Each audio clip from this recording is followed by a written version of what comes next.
ಅನುಗಾಲವು ಚಿಂತೆ ಜೀವಕ್ಕೆ ಮನವು. ಅನುಗಾಲವು ಚಿಂತೆ ಜೀವಕ್ಕೆ ಮನವು. ಮನವು ಶ್ರೀರಂಗನ ನೋಡಿ ಮೆಚ್ಚುವ ತನಕ. ಅನುಗಾಲವು ಚಿಂತೆ ಜೀವಕ್ಕೆ ಮನವು. ಮನವು ಶ್ರೀರಂಗನ ನೋಡಿ ಮೆಚ್ಚುವ ತನಕ. ಅನುಗಾಲವು ಚಿಂತೆ.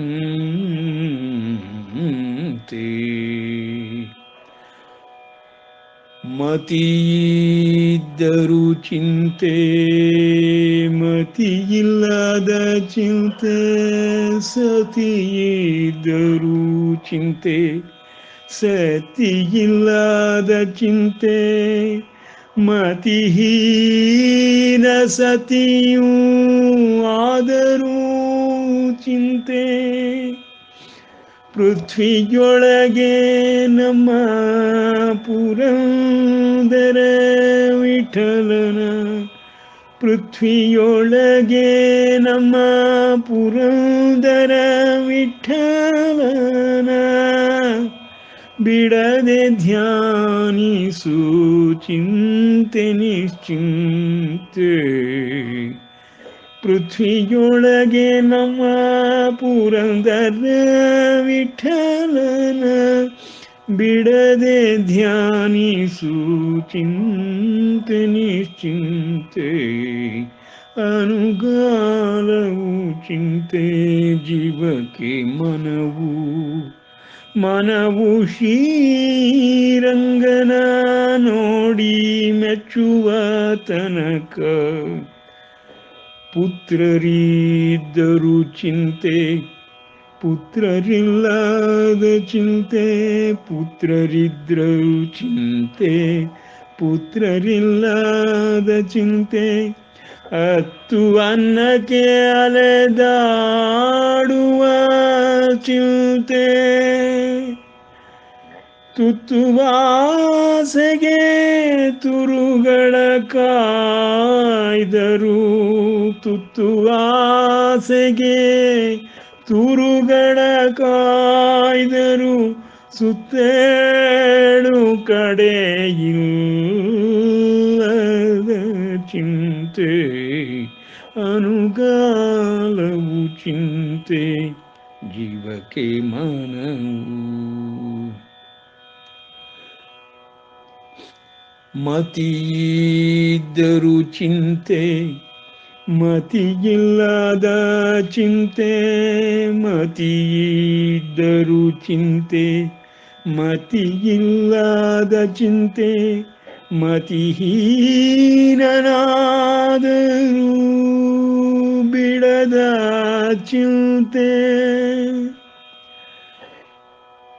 ಮತಿಯಿದ್ದರೂ ಚಿಂತೆ ಮತಿಯಿಲ್ಲದ ಚಿಂತೆ. ಮತಿಹೀನನಾದರೂ ಬಿಡದ ಚಿಂತೆ.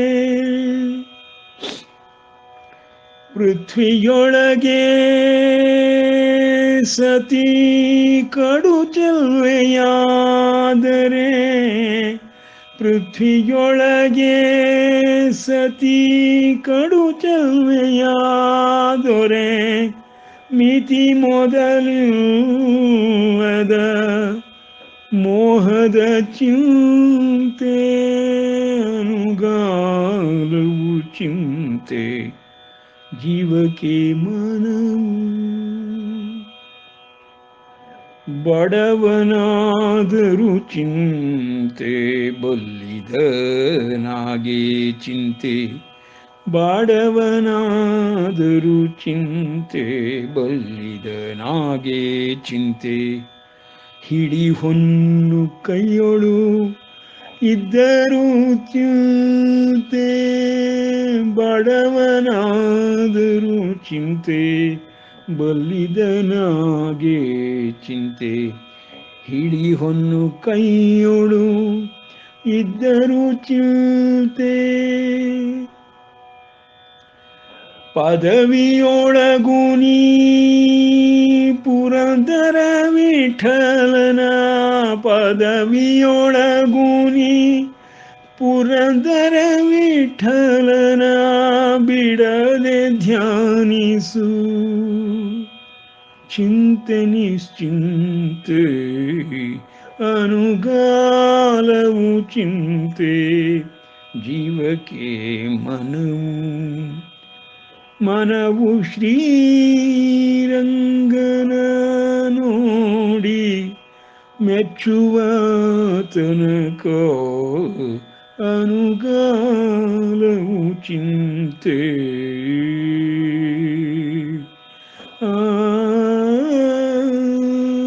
ಶುಕ್ಲಾಂಬರಧರಂ ವಿಷ್ಣುಂ ಶಶಿವರ್ಣಂ ಚತುರ್ಭುಜಂ ಪ್ರಸನ್ನವದನಂ ಧ್ಯಾಯೇತ್ ಸರ್ವವಿಘ್ನೋಪಶಾಂತಯೇ ಅಗಜಾನನಪದ್ಮಾರ್ಕಂ ಗಜಾನನಮಹರ್ನಿಶಂ ಅನೇಕದಂತಂ ಭಕ್ತಾನಾಂ ಏಕದಂತಮುಪಾಸ್ಮಹೇ ಅಂಬತ್ವಾಮನುಸಂದದಾಮಿ ಭಗವದ್ಗೀತೆ ಭವದ್ವೇಷಿಣೀ ನ ಚ ತಸ್ಮಾನ್ಮನುಷ್ಯೇತು ಕಶ್ಚಿನ್ಮೇ ಪ್ರಿಯಕೃತ್ತಮಃ ಭವಿತಾ ನ ಚ ಮೇ ತಸ್ಮಾದನ್ಯಃ ಪ್ರಿಯತರೋ ಭುವಿ. ನಾವು ಇದುವರೆಗೆ ಗೀತಾಜ್ಞಾನ ಅಭ್ಯಾಸದ 2ನೇ ಅಧ್ಯಾಯವಾದ ಸಾಂಖ್ಯ ಯೋಗದಲ್ಲಿ 25-26 ಶ್ಲೋಕಗಳನ್ನು ನೋಡಿದ್ದೇವೆ. ಶ್ರೀಕೃಷ್ಣನು ವ್ಯವಸ್ಥೆಯ ವಿಷಯವಾಗಿ ತಿಳಿಸುತ್ತಿರುವಾಗ 15ನೆಯ ಪುರುಷೋತ್ತಮ ಯೋಗ ಅಧ್ಯಾಯದಲ್ಲಿ ಊರ್ಧ್ವಮೂಲ ಅಧಃಶಾಖಾ ಎಂಬುದಾಗಿ ಅಶ್ವತ್ಥ ವೃಕ್ಷಕ್ಕೆ ಹೋಲಿಸಿ ಈ ದಿವ್ಯ ವ್ಯವಸ್ಥೆಯನ್ನೇ ತಿಳಿಸುತ್ತಿದ್ದಾನೆ. ಅದರ ಪ್ರಕಾರ ನಾವು ವ್ಯವಸ್ಥೆಯನ್ನು ತಿಳಿದುಕೊಂಡರೆ ಈ ವ್ಯವಸ್ಥೆಯಿಂದ ಯಾವ ರೀತಿಯ ಲಾಭವನ್ನು ಪಡೆಯುವುದು ಎಂಬುದನ್ನು ತಿಳಿದುಕೊಳ್ಳಬಹುದು. ನೋಡಿ, ಪ್ರತಿ ಜೀವಿಯು ಹುಟ್ಟಿನಿಂದಲೇ ಒಂದಲ್ಲ ಒಂದು ವ್ಯವಸ್ಥೆಯೊಳಗೆ ತನ್ನ ಜೀವನ ಪಯಣವನ್ನು ಆರಂಭಿಸಿಬಿಡುತ್ತಾನೆ. ಪ್ರತಿ ಜೀವಿಯು ಪ್ರತ್ಯೇಕವಾಗಿ ತನ್ನಷ್ಟಕ್ಕೆ ತಾನು ತನ್ನ ಕಾಲದಲ್ಲಿ ಪಯಣವನ್ನು ಆರಂಭಿಸುವುದರಿಂದ ಈ ಪಯಣದಲ್ಲಿ ಅವನು ತನಗಾಗಿ ಸಾಕಷ್ಟು ಲಾಭವನ್ನು ಪಡೆದುಕೊಳ್ಳಬೇಕು. ಈ ವ್ಯವಸ್ಥೆಯ ಬಗ್ಗೆ ತಿಳಿದುಕೊಂಡಷ್ಟು ಈ ವ್ಯವಸ್ಥೆಯಿಂದ ಲಾಭವನ್ನು ಪಡೆದುಕೊಳ್ಳಬಹುದು. ಏನಪ್ಪ ಲಾಭ ಎಂದರೆ ಏನು? ದುಡ್ಡಿನ ಲಾಭವೇ? ಪುಣ್ಯದ ಲಾಭವೇ? ಪದವಿಯ ಲಾಭವೇ? ಸಂಪತ್ತಿನ ಲಾಭವೇ? ನಾವು ಪಯಣ ಮಾಡುತ್ತಿರುವಂತಹ ಗುರಿಯನ್ನು ತಲುಪುವ ಲಾಭವೇ? ಪಯಣದಲ್ಲಿ ಯಾವ ಅಡಚಣೆಗಳು ತೊಂದರೆಗಳು ಉಂಟಾಗದಿರುವಂತೆ ಸುಸೂತ್ರವಾಗಿ ಸುಲಭವಾಗಿ ಸುಖವಾದ ಪಯಣವನ್ನು ಮಾಡುವ ಸಲುವಾಗಿ ಲಾಭವೇ ಎಂಬೆಲ್ಲ ಪ್ರಶ್ನೆಗಳು ಬರುತ್ತದೆ. ನಾವು ಸಾಮಾನ್ಯ ಭಾಷೆಯಲ್ಲಿ ಹೇಳುವಾಗ ಎಲ್ಲರೂ ಹೇಳುವರು ಆತ್ಮನ ಪಯಣ ಎಂದು. ಬರೀ ಆತ್ಮನ ಪಯಣವೇ ಆಗುವುದಾದರೆ ನಮಗೆ ಕಾಣುವುದೆಲ್ಲವೂ ಆತ್ಮಮಯವಾಗಿಯೇ ಕಾಣಬೇಕು. ಆದರೆ ಹಾಗೆ ಕಾಣುತ್ತಿಲ್ಲವೆಂಬುದಾಗಿ ಈಗ ಹೋದ 4-6 ಶ್ಲೋಕಗಳಲ್ಲಿ ನಾವು ನೋಡುತ್ತಲಿದ್ದೇವೆ.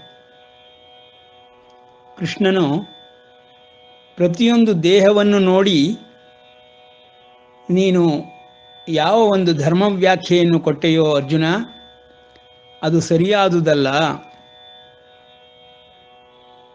ಶತ್ರು ಪಕ್ಷದಲ್ಲಿರುವವರು ಅಧರ್ಮಿಗಳಾಗಿರುವವರಾದರೂ ನಿನ್ನ ಸಂಬಂಧಿಗಳು, ಗುರು ಹಿರಿಯರು, ಆಚಾರ್ಯರು, ಪೂಜ್ಯರು ಎಂಬ ಕಾರಣದಿಂದ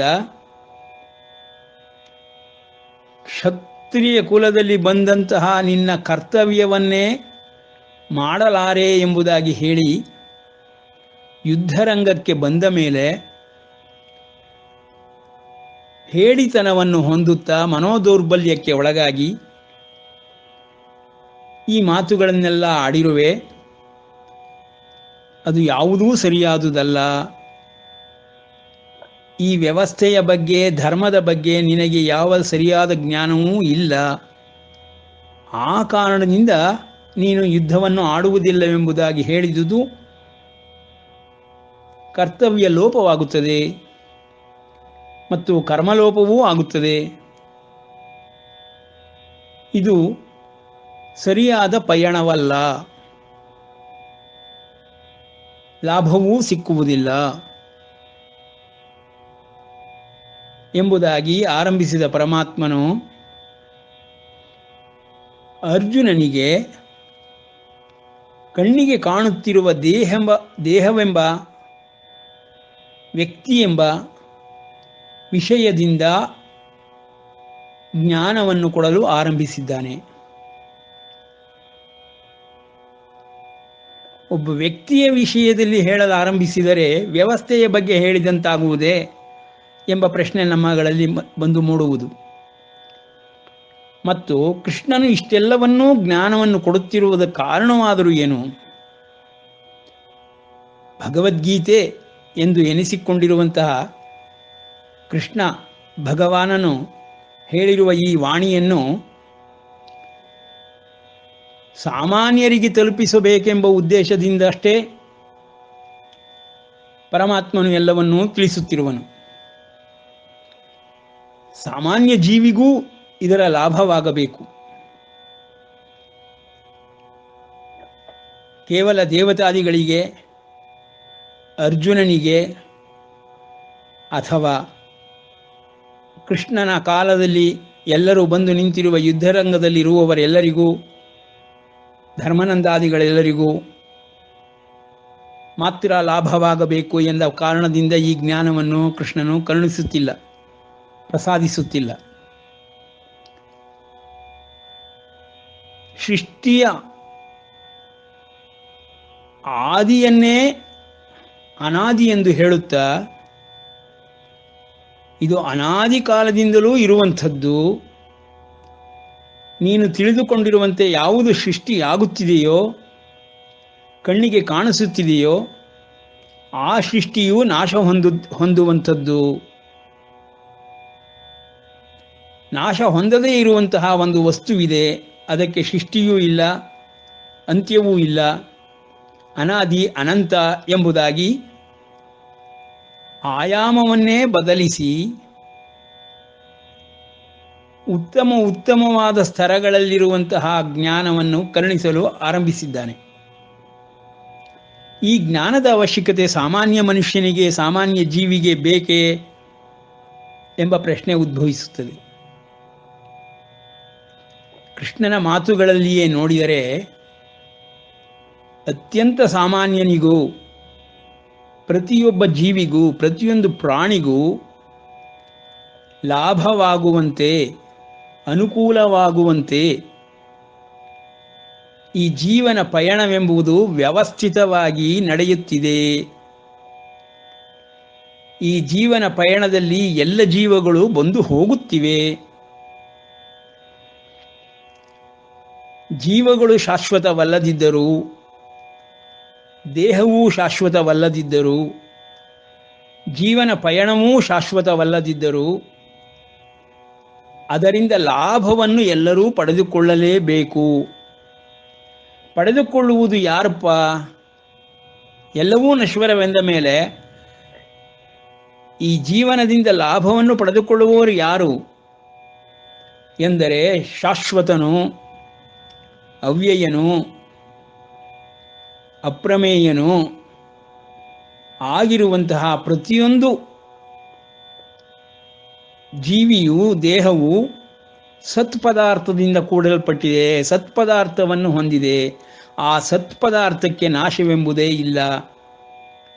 ಆ ಸತ್ಪದಾರ್ಥವೇ ಸಕಲ ಲಾಭಗಳನ್ನು ಪಡೆಯುತ್ತದೆ ಎಂಬುದಾಗಿ ಶ್ರೀಕೃಷ್ಣನು ನಾಸತೋ ವಿದ್ಯತೆ ಭಾವೋ ನಾಭಾವೋ ವಿದ್ಯತೆ ಸತಃ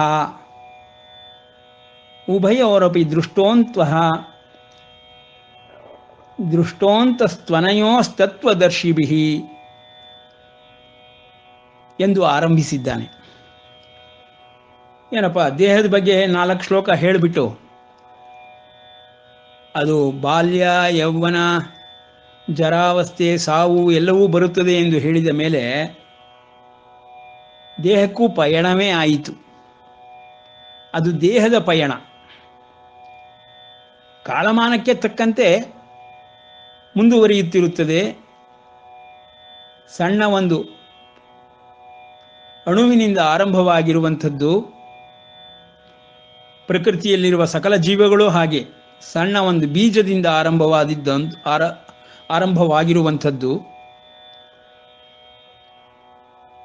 ಬೆಳೆಯುತ್ತಾ ಬೆಳೆಯುತ್ತಾ ಬೆಳೆಯುತ್ತಾ ಹೋಗಿ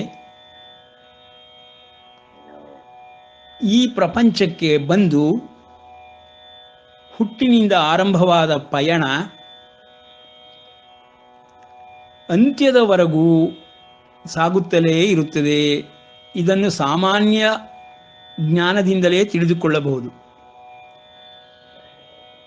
ಹೀಗೆ ಅನಾದಿ ಕಾಲದಿಂದಲೂ ಈ ಪಯಣವು ನಡೆಯುತ್ತಲೇ ಇದೆ. ಲಕ್ಷಾಂತರ ವರ್ಷಗಳಿಂದಲೂ ಪ್ರಕೃತಿ ಮತ್ತು ಪುರುಷ ಎಂಬುದು ಅನಾದಿ ಎಂಬುದಾಗಿ ಕ್ಷೇತ್ರಜ್ಞ ಯೋಗ ಅಧ್ಯಾಯದಲ್ಲಿ ಪರಮಾತ್ಮನು ತಿಳಿಸುತ್ತಾನೆ. ಎರಡೂ ಅನಾದಿಯಾಗಿರಬೇಕಾದರೆ ಹುಟ್ಟು ಮಾತ್ರ ನಮಗೆ ಕಣ್ಣಿಗೆ ಕಾಣಿಸುತ್ತಿರುವಂತಹ ಆದಿ, ಸೃಷ್ಟಿ ಮಾತ್ರ ಕಣ್ಣಿಗೆ ಕಾಣಿಸುತ್ತಿರುವಂತಹ ಆದಿ.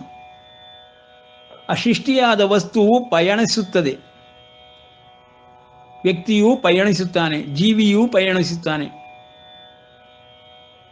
ಎಂಬುದಾಗಿ ವ್ಯವಸ್ಥೆಯ ಬಗ್ಗೆ ಹೇಳಿದ ನಂತರದಲ್ಲಿ ಪ್ರತಿ ದೇಹವನ್ನು ಹೇಳಲು ಆರಂಭಿಸಿದ್ದಾನೆ ಪರಮಾತ್ಮನು. ದೇಹಕ್ಕೆ ಪಯಣ ಉಂಟು. ದೇಹದ ಪಯಣವನ್ನೇ ನಾವು ಮರ್ಮವಾಗಿ ಹೇಳುತ್ತಿರುವುದನ್ನು ತಿಳಿದುಕೊಳ್ಳಬೇಕು. ದೇಹಿನೋಸ್ಮಿನ್ ಯಥಾ ದೇಹೇ ಕೌಮಾರಂ ಯೌವನಂ ಜರಾ ತಥಾ ದೇಹಾಂತರ ಪ್ರಾಪ್ತಿ ಧೀರಸ್ತತ್ರ ನ ಮುಹ್ಯತಿ ಎಂದು 3 ಶ್ಲೋಕಗಳ ಹಿಂದೆ ಹೇಳಿದಂತೆ ದೇಹಕ್ಕೆ ಪಯಣವು ಈ ರೀತಿ ನಡೆಯುತ್ತದೆ. ಬಾಲ್ಯ, ಕೌಮಾರ, ಯೌವನ, ಪ್ರೌಢಾವಸ್ಥೆ, ಜರ ಮತ್ತೆ ಸಾವು ಎಂಬುದು ದೇಹದ ಪಯಣ. ಕಾಲದ ಗತಿಯಲ್ಲಿ ದೇಹದ ಪಯಣ ಈ ರೀತಿ ನಡೆಯುತ್ತದೆ. ಈಗ ದೇಹವನ್ನು ಒಂದೆಂದು ತಿಳಿಯಬೇಡ, ಸಾಂಖ್ಯದಲ್ಲಿ ನೋಡು, ಅದು 2ರಿಂದ ಆಗಿದೆ, ಉಂಟಾಗಿದೆ. 2ಆಗಿ ಭೇದ ಮಾಡಿ ನೋಡುವುದೇ ಸಾಂಖ್ಯ. ಅದೆರಡನ್ನು ಒಂದಾಗಿ ತಿಳಿಯುವುದೇ, ಒಂದಾಗಿ ಮಾಡುವುದೇ ಯೋಗ, ಕರ್ಮಯೋಗ ಎಂಬುದಾಗಿ. ಯೋಗಕ್ಕೆ ಕರ್ಮವನ್ನು ಮಾಡಲೇಬೇಕು, ಸಾಂಖ್ಯಕ್ಕೆ ಜ್ಞಾನವನ್ನು ತಿಳಿಯಲೇಬೇಕು. ಸಾಂಖ್ಯದ ಸಹಾಯದಿಂದ ಜ್ಞಾನವನ್ನು ಪಡೆದುಕೊಂಡ ಮೇಲೆ ಕರ್ಮದ ಸಹಾಯದಿಂದ ಯೋಗವನ್ನು ಮಾಡಬೇಕು. ಸಾಂಖ್ಯದಲ್ಲಿ ಯಾವುದನ್ನು 2ಆಗಿ ನೋಡಿದೆಯೋ, ದೇಹ ಮತ್ತು ದೇಹಿ ಎಂಬುದಾಗಿ, ಅವೆರಡನ್ನು ಕರ್ಮಯೋಗದ ಮೂಲಕವಾಗಿ ಒಂದಾಗಿ ಮಾಡಬೇಕು. ಅದೇ ಯೋಗ. ಹೀಗೆ ಯೋಗಕ್ಕೆಲ್ಲ ಕರ್ಮಯೋಗವೆಂದೇ ನಾವು ಹೇಳಬೇಕು. ಯೋಗ ಪದ ಬಂದಾಗಲೆಲ್ಲ ಅದು ಕರ್ಮಯೋಗ. ದೇಹ ಮತ್ತು ದೇಹಿಯನ್ನು ಒಂದಾಗಿ ಮಾಡುವುದು, ಒಂದಾಗಿ ಮಾಡಿ ನೋಡುವಂತಹ ಕಲೆಯೇ ಯೋಗ ಕಲೆ. 2ಆಗಿ ನೋಡುವಂಥದ್ದೇ ಸಾಂಖ್ಯ ಕಲೆ. ಜ್ಞಾನವನ್ನು ಕೊಡುವಂಥದ್ದು. ಈ ಜ್ಞಾನದ ಸಹಾಯದಿಂದ ಪ್ರತಿಯೊಬ್ಬ ವ್ಯಕ್ತಿಯು ಕರ್ಮವನ್ನು ಮಾಡಲೇಬೇಕು. ಕರ್ಮ ಮಾಡದೆ ಇರಕ್ಕೆ ಸಾಧ್ಯವೇ ಇಲ್ಲ. ಆ ಕರ್ಮದಿಂದ ಏನಪ್ಪ ಪ್ರಯೋಜನ, ಲಾಭ ಎಂದರೆ ಸಾಂಖ್ಯದ ಸಹಾಯದಿಂದ ಉಂಟಾಗಿರುವಂತಹ ಜ್ಞಾನದ ಆಧಾರದ ಮೇಲೆ ಅನುಸಂಧಾನವನ್ನು ಮಾಡಿ ಕರ್ಮವನ್ನು ಲೋಪವಿಲ್ಲದ ರೀತಿಯಲ್ಲಿ ಮಾಡುವುದರಿಂದ ಯೋಗ ಕಲೆಯಾಗುತ್ತದೆ. ಯೋಗ ಕರ್ಮಸು ಕೌಶಲಂ ಎಂದು ಹೇಳಿದಂತೆ ಈ ರೀತಿ ಕರ್ಮವನ್ನು ಪ್ರತಿಯೊಂದು ಜೀವಿಯೂ ಮಾಡಲೇಬೇಕಾಗಿರುವಂತಹ ಅನಿವಾರ್ಯ ಪರಿಸ್ಥಿತಿ ಪ್ರತಿಯೊಬ್ಬನಿಗೂ ಹುಟ್ಟಿನಿಂದಲೇ ಉಂಟಾಗುತ್ತದೆ. ಕಾಲದ ಗತಿಯು ಕರ್ಮ ಮಾಡುವುದರಲ್ಲೇ ಕಳೆದು ಹೋಗುತ್ತದೆ. ಪ್ರತಿ ಜೀವಿಗೂ ತನ್ನ ಆಯಸ್ಸೆಂಬ ಕಾಲವೊಂದುಂಟು. ಈ ಪ್ರಕೃತಿ ಮತ್ತು ಪುರುಷ ಎಂಬ ವ್ಯವಸ್ಥೆಯೊಳಗೆ ಪ್ರತಿ ಜೀವಿಗೂ ಪಯಣವೆಂಬುದು ಕಾಲಮಾನದ ಪ್ರಕಾರ ಆಗುತ್ತಲೇ ಇರುತ್ತದೆ. ದೇಹಕ್ಕೆ ಹೇಗೆ ಪಯಣ ಉಂಟು ಎಂದು ಹೇಳಿದೆವೋ ಹಾಗೆ ದೇಹಿಗೂ ಪಯಣವು ಉಂಟಾಗಿರುತ್ತದೆ. ದೇಹದ ಪಯಣದಲ್ಲಿ ಅವಸ್ಥೆಗಳು ನಮಗೆ ಕಣ್ಣಿಗೆ ಕಾಣುವುದರಿಂದ ಅವನು ಅಣುವಾಗಿದ್ದು ಮಹತ್ತಾಗಿ ಬೆಳೆಯುವುದರಿಂದ ಪ್ರತಿಯೊಂದು ಹಂತದಲ್ಲೂ ನಮಗೆ ಕಣ್ಣಿಗೆ ಕಾಣಿಸುತ್ತಿರುವಂತಹ ದೇಹವೆಂಬ ವಸ್ತು ಕಾಲಗತಿಯಲ್ಲಿ ಅಭಿವೃದ್ಧಿಯನ್ನು ಹೊಂದುತ್ತಿರುವುದು ಕಾಣಿಸುತ್ತದೆ. ಹಾಗೆ ದೇಹಿ ಎಂಬುದಕ್ಕೆ ಕಾಲದ ಗತಿಯಲ್ಲಿ ಪಯಣದಲ್ಲಿ ಯಾವ ಅಭಿವೃದ್ಧಿಯನ್ನು ನಾವು ನೋಡಬಹುದು? ಯಾವ ರೀತಿ ಅಭಿವೃದ್ಧಿ ಉಂಟಾಗುತ್ತದೆ? ದೇಹಿಗೆ ಲಾಭ ಉಂಟಾಗುತ್ತದೆ ಎಂದರೆ ಯಾವ ರೀತಿ ಆ ಲಾಭವು ನಮಗೆ ತಿಳಿಯುತ್ತದೆ ಎಂಬ ಪ್ರಶ್ನೆಗಳು ಬಂದು ನಿಲ್ಲುತ್ತದೆ. ಅದನ್ನೇ ವ್ಯವಸ್ಥೆಯೊಳಗೆ ಹೇಗೆ ಮಾಡಿಟ್ಟಿದ್ದೇನೆಂಬುದನ್ನು ಪರಮಾತ್ಮನು ತಿಳಿಸುತ್ತಿದ್ದಾನೆ. ಪ್ರತಿಯೊಂದು ದೇಹಿಗೂ ಸತ್ ವಸ್ತುವೆಂಬುದೊಂದು ಇರುತ್ತದೆ. ಆ ಸತ್ ವಸ್ತುವನ್ನು ಅಭಿವೃದ್ಧಿಪಡಿಸುತ್ತದ ಸತ್ವವು ಜಾಸ್ತಿ ಆಗುತ್ತಾ ಹೋಗುತ್ತದೆ. ಸತ್ವದ ಆಧಿಕ್ಯದಲ್ಲಿ ಧರ್ಮ ಮತ್ತು ಪುಣ್ಯಗಳು ಅಳತೆಗೆ ಸಿಕ್ಕುವಂತಹ ಮೂಲಮಾನಗಳು. ಈ ಪುಣ್ಯ ರಾಶಿಯನ್ನು ಹೊತ್ತಿರುವಂತಹ ಪ್ರತಿಯೊಂದು ಜೀವಿಯು ಸತ್ವಯುತನಾಗಿ ವಿವಿಧ ಸ್ತರಗಳಲ್ಲಿ ಏರುತ್ತಾ ಹೋಗುತ್ತಾನೆ. ಪ್ರತಿ ಸೃಷ್ಟಿಯಲ್ಲೂ ಇಲ್ಲ ಸಾವಿನಲ್ಲಿ ಅವನ ಸ್ಥರ ಅಧೋಗತಿಗೆ ಹೋಗುತ್ತದೆ. ಹೀಗೆ ಪ್ರತಿ ದೇಹಿಗೂ ಗತಿ ಎಂಬುದೊಂದುಂಟು. ಮೇಲಿನ ಸ್ತರಗಳಿಗೆ ಹೋಗುವುದು ಊರ್ಧ್ವಗತಿ, ಕೆಳಗಿನ ಸ್ತರಗಳಿಗೆ ಇಳಿಯುವುದು ಅಧೋಗತಿ. ಈ ಊರ್ಧ್ವಗತಿ ಅಧೋಗತಿಗಳು ಪ್ರತಿಯೊಬ್ಬ ದೇಹಿಯು ತನ್ನಲ್ಲಿರುವ ಸತ್ ಮತ್ತು ಸತ್ವದ ಆಧಾರದ ಮೇಲೆ ಹೊಂದುತ್ತಾನೆ. ಆ ಕಾರಣದಿಂದ ಸತ್ವವನ್ನು ಅಭಿವೃದ್ಧಿಪಡಿಸಿಕೊಳ್ಳಬೇಕಾಗಿರುವುದು ಪ್ರತಿಯೊಂದು ಜೀವಿಯ ಆದ್ಯ ಕರ್ತವ್ಯ. ಅದೇ ಧರ್ಮ ಎಂಬುದಾಗಿ ಪರಮಾತ್ಮನು ತಿಳಿಸುತ್ತಾ, ಲಾಭವೇನು ಎಂಬ ಪ್ರಶ್ನೆಗೆ ಇದೇ ಲಾಭ. ಪಯಣದಿಂದ ಉಂಟಾಗುವ ಲಾಭ ಸತ್ವ ಅಭಿವೃದ್ಧಿ. ಮೇಲಿನ ಸ್ತರಗಳಿಗೆ ಪ್ರತಿಯೊಂದು ಜೀವಿಯೂ ಬರಲಾರಂಭಿಸುತ್ತಾನೆ. ಈ ರೀತಿ ಮೇಲೆ ಬಂದು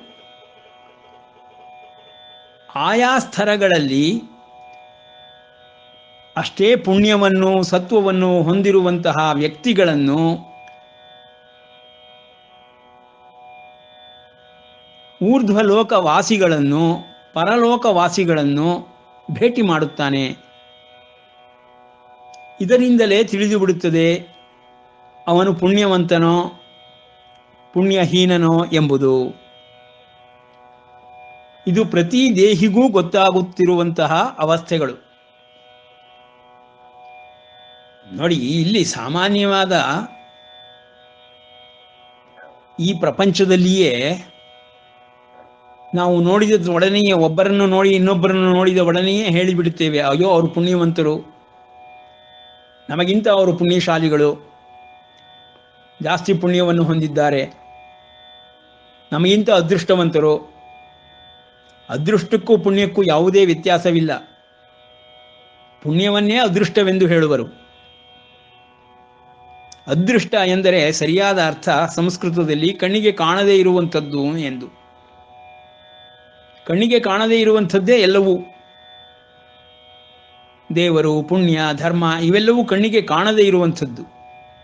ಅದೇ ಅದೃಷ್ಟ ರೂಪದಲ್ಲಿ ಕುಳಿತಿರುತ್ತದೆ. ಯಾವುದೋ ಸಹಾಯ, ನನ್ನ ಅದೃಷ್ಟ, ಪೂರ್ವದ ಪುಣ್ಯ, ಈ ರೀತಿಯೆಲ್ಲ ಮಾತನಾಡುತ್ತೇವೆ. ಈ ಒಂದು ಜ್ಞಾನ ಭಾರತ ದೇಶದಲ್ಲಿ ಎಲ್ಲರಿಗೂ ಹುಟ್ಟಿನಿಂದಲೇ ಬಂದು ಬಿಡುತ್ತದೆ. ಅದನ್ನೇ ಸಂಸ್ಕಾರವೆಂದು ನಾವು ಹೇಳುತ್ತೇವೆ. ಇದಕ್ಕೆ ಪರಂಪರೆ ಇದೆ. ಆ ಪರಂಪರೆಯಿಂದಲೇ ನಮಗೆ ಪುಣ್ಯವೂ ಧರ್ಮವೂ ಸಂಸ್ಕಾರವೂ ಹರಿದು ಬರುತ್ತಿದೆ. ಹಾಗೆಯೇ ಪುಣ್ಯ ಕಾರ್ಯಗಳನ್ನು ಆ ಒಂದು ವಂಶದಲ್ಲಿ ಬಂದವರು ಮಾಡಿದರೆ ಪೂರ್ವಿಕರು, ಹಿರಿಯರು ಅವರುಗಳಿಗಿಂತ ಅಧಿಕವಾದ ಪುಣ್ಯವನ್ನು ಯಾವುದೇ ವ್ಯಕ್ತಿ ಅನುಸಂಧಾನಗಳಿಂದ ಪಡೆದುಕೊಂಡರೆ ಆ ಪುಣ್ಯದ ರವಾನೆ ಎಂಬುದು ಹಿರಿಯರಿಗೂ ಮೇಲ್ಮೇಲಿನ ಸ್ತರಗಳಲ್ಲಿ ಇರುವಂಥವರಿಗೂ ಹೋಗುತ್ತದೆ. ಅವರ ಸಂತತಿಯಲ್ಲಿ ಬರುವ ಮುಂದಿನ ಸಂತತಿಗಳಿಗೂ ಆ ಪುಣ್ಯವು ರವಾನೆಯಾಗುತ್ತದೆ. ಈ ರೀತಿ ಪುಣ್ಯದ ಆಧಾರದ ಮೇಲೆ ನಾವು ಲಾಭವನ್ನು ತಿಳಿದುಕೊಳ್ಳಬಹುದು.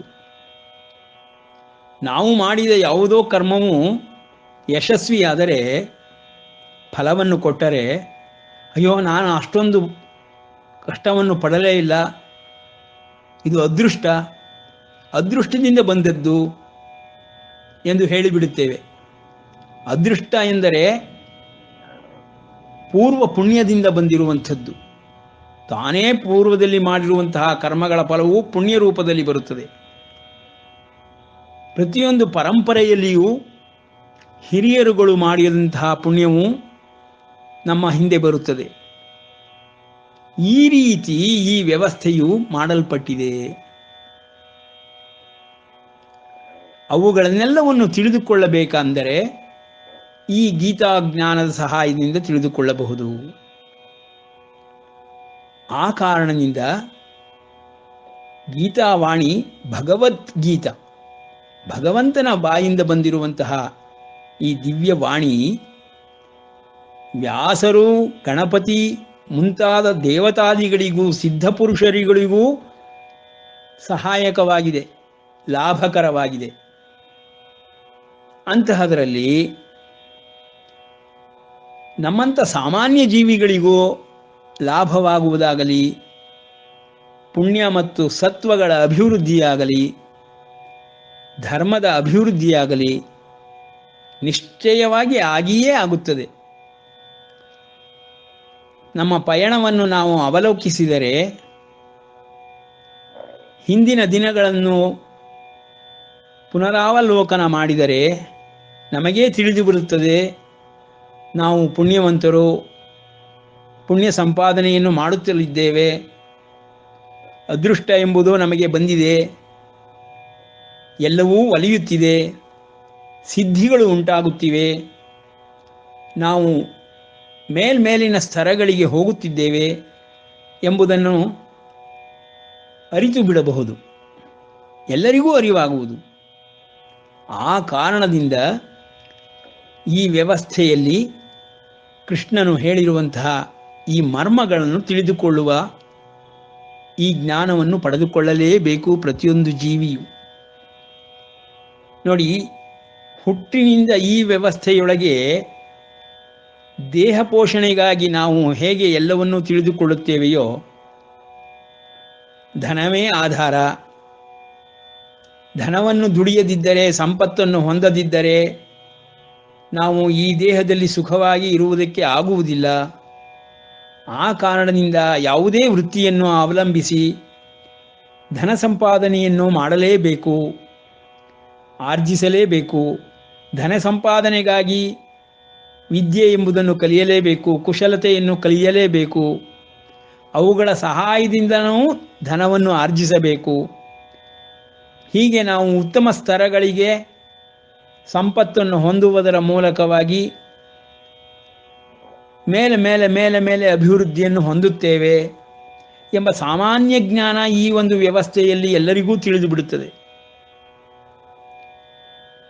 ಆದರೆ ನಾವು ಯಾವ ಒಂದು ವ್ಯವಸ್ಥೆಯನ್ನು ನೋಡುತ್ತಿದ್ದೇವೆಯೋ, ಇದು ಒಂದು ಸರ್ಕಾರ ಅಥವಾ ರಾಜನು ನಡೆಸುತ್ತಿರುವಂತಹ ವ್ಯವಸ್ಥೆ. ಈ ರಾಜನು ನಡೆಸುತ್ತಿರುವ ಈ ವ್ಯವಸ್ಥೆಯಲ್ಲಿ ದೇಹ ಪೋಷಣೆಗಾಗಿ, ದೇಹದ ಪಯಣಕ್ಕಾಗಿ ನಾವು ಇವುಗಳೆಲ್ಲವನ್ನೂ ಪಡೆದುಕೊಳ್ಳಲೇಬೇಕು.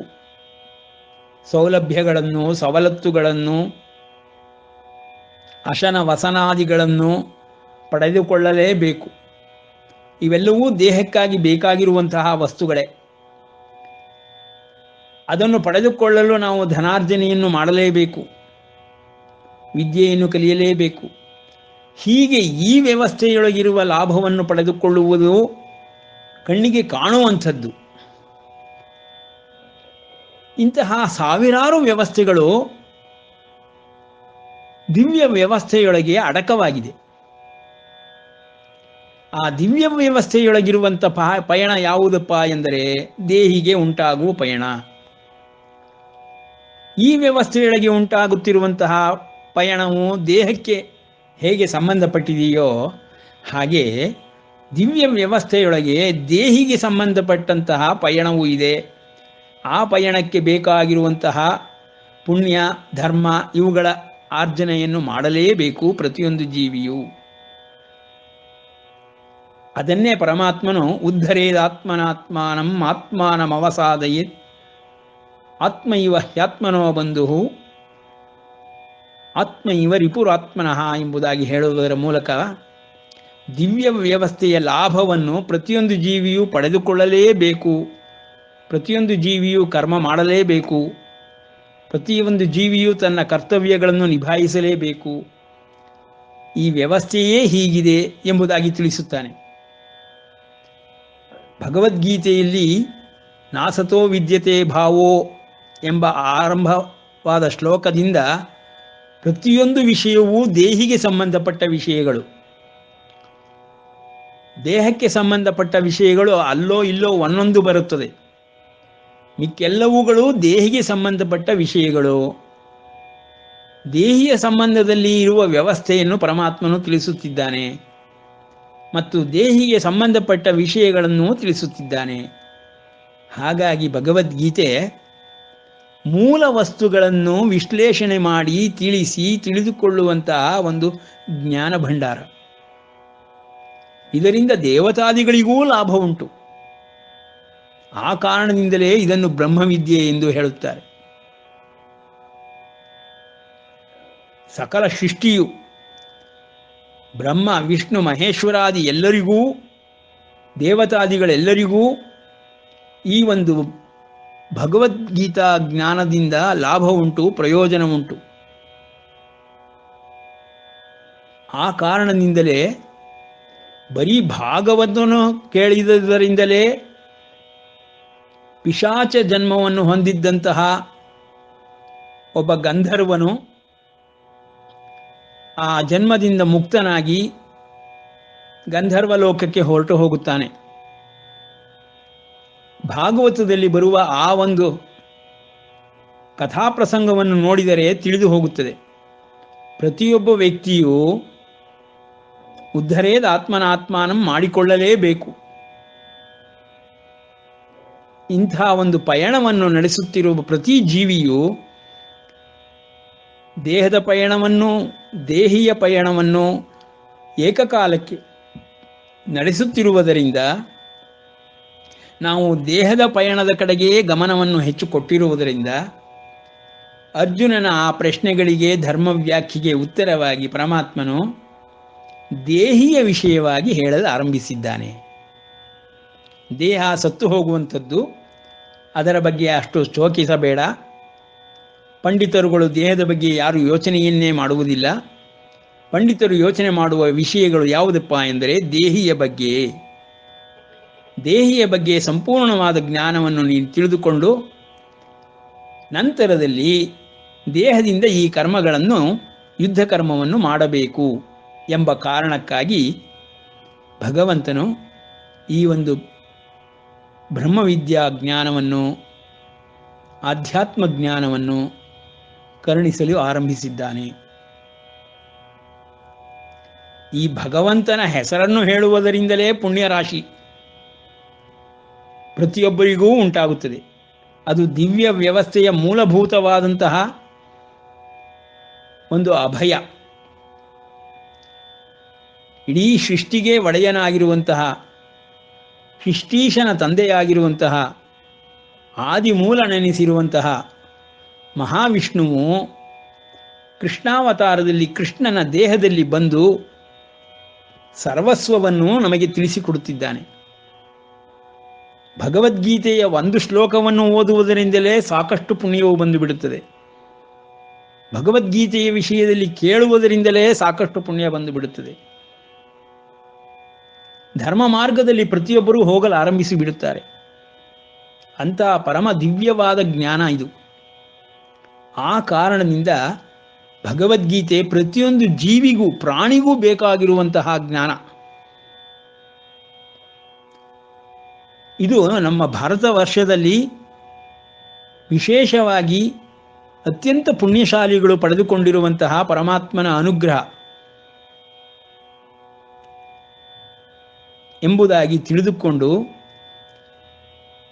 ಇದು ಅನಾದಿಯವೋ ಅನಂತವೂ ಆಗಿರುವಂತಹ